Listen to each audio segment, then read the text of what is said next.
खुलुमबाय लोगोफोर आंनि रिंखां बर' YouTube चेनेलाव नोंथांमोनखौ आरोबाव फिन खेबसे बराय हरबाय। आं दिनै नोंथांमोननि गेजेराव मोनसे गोदान भिडिअ लानानै फैलायबाय। अन्नानै आंनि भिडिअखौ जोबजासिम नायलांबाय थादो आरो जुदि भिडिअखौ नायनानै मोजां मोनो लाइक शेयार कमेन्टबो खालामनो दाबाव। लोगोसे चेनेलखौबो अन्नानै साबस्क्राइब खालामनानै होदो। बिदिब्ला आं भिडिअखौ स्टार्ट खालामनोसै।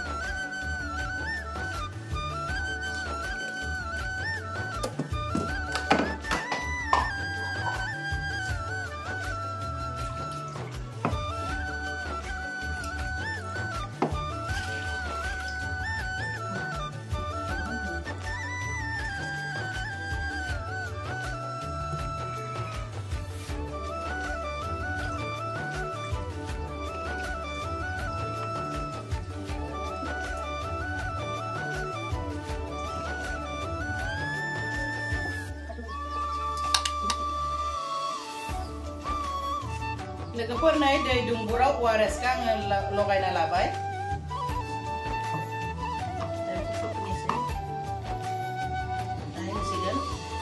थ' आङो बे दै गुदुं ORS खौ बेनि थाखायनो खालामना लादो जे आंहा इनकुबेटरावहाय माबा दाउदै गफायनो होदोंमोन नङा।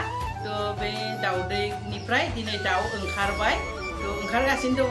मैयानिफ्रायनो ओंखारदों। थ' मैयानिफ्राय ओंखारनाया जानांगौ दै गांबाय। बिनि थाखाय आं एसे गोरा जानायफोरखौ माने ब्रुडिंआव दोननोसै फायार खालामनोसै इनकुबेटरनिफ्राय।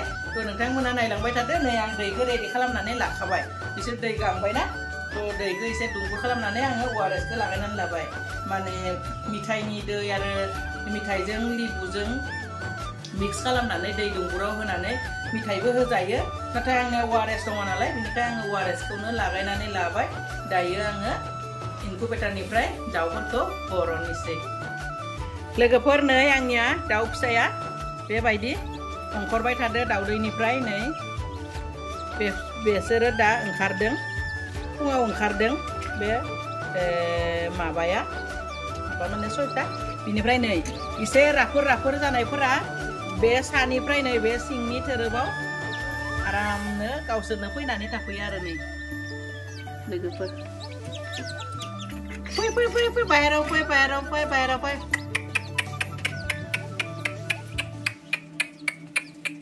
नायलाय जा मोजांखा माने नायबाय थानो बिराद मोजां नाङो। दा गासै 20टा ओंखारग्रोबाय आरो दा 20टा दंबावो। दा खैटा ओंखारो आंनिया गेजेराव एसे प्रब्लेमबो जादोंमोन ना, उसुबिदा जानानै मा बुङो अखा दोमैलु जानायजों चार्जआ थायासै बे माबायावहाय मा बुंगोन बेखौ चार्ज जायाखैमोन मोजां आरो बेटारिफोरा। थ' हरनि 3टा बाजियावनो लाइटआ गोमोरनानै दङमोन। थ' दाउदैफोरा एसे गुसु जादों जानांगौ। दा बेबायदियावहाय हरनि 3टानिफ्राय फुंनि 4:30टासिम माने मेसिना अफ जाना दङमोन। आं सानदोंमोन बिनि थाखाय दाउआ ओंखारनाय नंलिया नामा, नाथाय नै दा ओंखारबाय। बिनि थाखायनो एसे आप डाउनसो जाबाय नामा ओंखारनाया। थ' मैयानिफ्राय नै दिनैसिम 20टा ओंखारबाय। थ' बे 20टाया ओंखारनायाव माखासेया मैयानिया एसे राफोर जाजोब्बाय, दै गांबाय। बिसोरखौ आङो दायो माने ब्रुडिंआव दोननोसै आरो माखासे ओंखारबाय थानायखौबो ओंखारहोनोसै। बिनिफ्राय नै आं बिसोरखौ दा लांथ'वा बे सानि थोरोबनिखौ। मानोना नायलाय नै दाउदैनिफ्राय दासो ओंखारदों। नै बे मासेया दाउदैनिफ्राय दासो ओंखारदों। दाउदैखौ बोखारनानै नै नायलाय गोनो गोथो थाबायदो। नै गोलैगोन खिन्थु नोंसोरो मिथिखा बेथिं थां गोलैगोन। बेसोरथ' बिराद दुस्त। नै दैया बेबायदि लाइटजों गुदुंबाय थायो। बे गुदुंनायजोंनो गुदुं भाबा ओंखारबाय थायो आरो धुङाजोंनो। बेबायदिनो दाउदैया ओंखारबाय थायो हारसिंनो लोरि माने मा बुंगोन सोमाव जाय ओंखारगोन बियो एसे दाउदैया लोरिबाय थायो सिंनिफ्राय। दाउआ माने सोमावना होयोदां दाउदैफोरा लोरियो आरो दा नै लोरिथ'वाखै। बेबायदिनो सम बिसोरो लोरियो। थ' लोरियोब्लानो हारसिंनो बेरग्राव गावफायनानै ओंखारो आरो बिसोरो। जा मोजांखा, मोजां नांदों आं। फार्स्ट टाइम सोलोंदों आंबो to first time-आव माने जा एसे ओंखारो बेखौनो आं बिराद मोजां मोनगोन to दाथ' मोजांखौनो मोनखाबाय आङो 20टा ना 21टा ओंखारखाबायानो आरो एसे दंबावो दावदैया to माखासेखौ आङो दहाय फुङाव चेक खालामनानै नायदोंमोन to दावदैनिफ्राय दाउ फिसा ओंखारनांगौआ माने माबा आरो सम्भाबना दङ मानोना दावदैया गोसोमानो दङ थैसाम खानायफोरा नुदों आरो ओंखारिफोरा गोजोङैनो थायो to नै बेनो आरो दा आङो बिसोरखौ ब्रडिंआव लांनोसै दै गांबाय बिसोरो to लानि लोगोफोर नै आङो दायो बे एसे राफोर जानायफोरखौ मा खालामनोसै दोननोसै आङो लाइटआव ब्रडिंआव to लांनि आजाव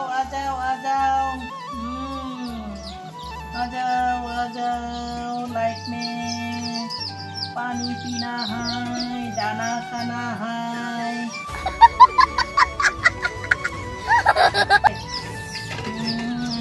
दुस्थ' लांगोन एसे दुरबलफोरखौ दोनगोन नों दुस्थ' नङा नों नोंखौ लाङा नों दुस्थ' नङा दे नोंखौ लांगोन बे गोसोमा गथा आयु राख्रेब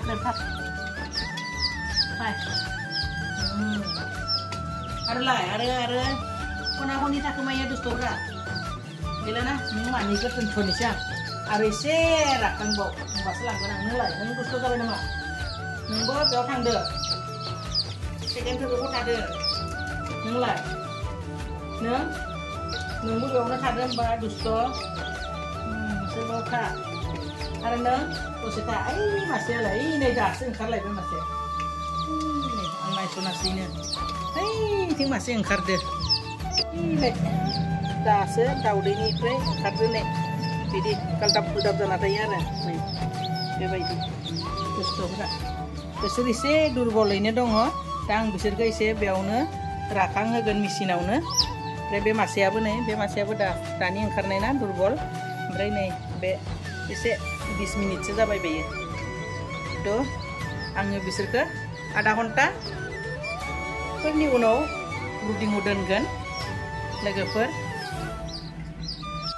लोगोफोर नै आं मोनसे दिन्थिनानै नै हारसिंनो बेबायदि सौख'यो आरो नै बे ओंखारसिगोन दा हारसिंनो गावब्रामनानै बे 10-15 मिनिटनि उनावनो ओंखारगोन आरो आं दा बे माखासेखौ नै ब्रुडिंआव दोननोसै बेवहाय 13टा दङ आरो बेवहायबो दङ नै बिथिं दाब्ले जानानै दङ बिथिंबो दङ ओइ सिगाङावबो मासे दाब्ले जानानै दङ आरो बे सिङावबो दङ बिसोरखौ एसे राफोरफोर जाबासो आं बरनगोन थाथ'थोसै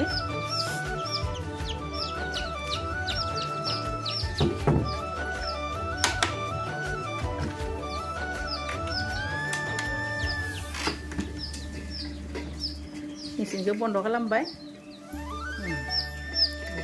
देलाय नै लोगोफोर दोननोसै दे नोंसोरनि गोदान न'आव थादो नोंसोर दिनैनिफ्राय बेयाव जासिगोन नोंसोरनि जायगाया आलो अनथारनांगौ बिराद बिमा गैयिखाय मालाय गबारा बिमायासो सफायनानै दिहुनो गावसोरनो सफायना ओंखारनांगौ जायो बेस्राफोरा ORS लागायनाय नै दै दुंबुरखौ आङो होनोसै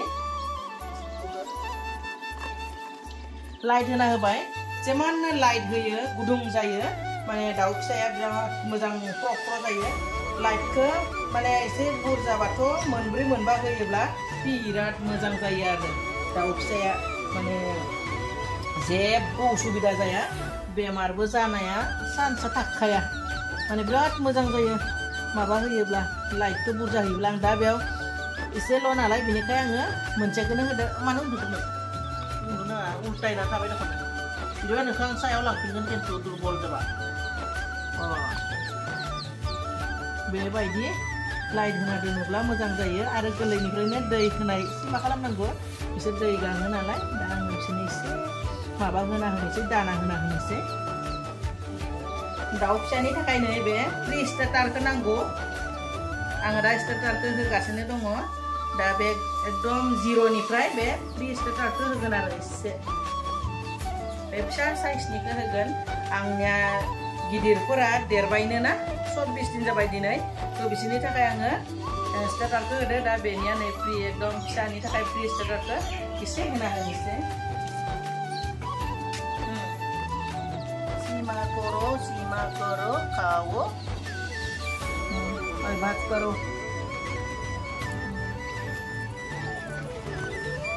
दिनै फार्स्ट टाइम दाउनि मेसिनाव दाउदै गफायनानै दाउ फिसा बरननो मोननानै बिराद गोजोननाय मोनदों लोगोफोर आरो मा बुङो बेबायदिनो सम सम माने फेदेरलाय गफायलाय खालामसिगोन थ' आं जाखिनि दङ बेखिनिखौ ओंखारबानो बेवहाय दोनबाय थासिगोन थ' नोंथांमोना आंनि भिडिअखौ नायलांबाय थादो आं बेबायदियैनो सानफ्रोमबो आं माबायदि दाउनि जोथोन लायो बा आं माबायदि ब्रुडिंआव दोनो ब्रुडिंनिफ्राय मादि बरनो बेखौनो नोंथांमोनजों शेयार खालामबाय थागोन थ' दिनै नै आङो लाइटनि बेबस्था खालामनानै फिसा मोनसे राउन्ड खालामनानै दोनबाय बिनिफ्राय बुरजाब्लाथ' आङो बे गिदिर मोनसेयाव दोनो आंनिया मोननै खालामनानै लादो बुरजाब्ला आङो बेयाव दोनो आरो बे मोनसेयावहाय 150-200तानि आं केपासिटि खालामनानै लाखादो दा एसेल' नालाय एसेल'खाय आङो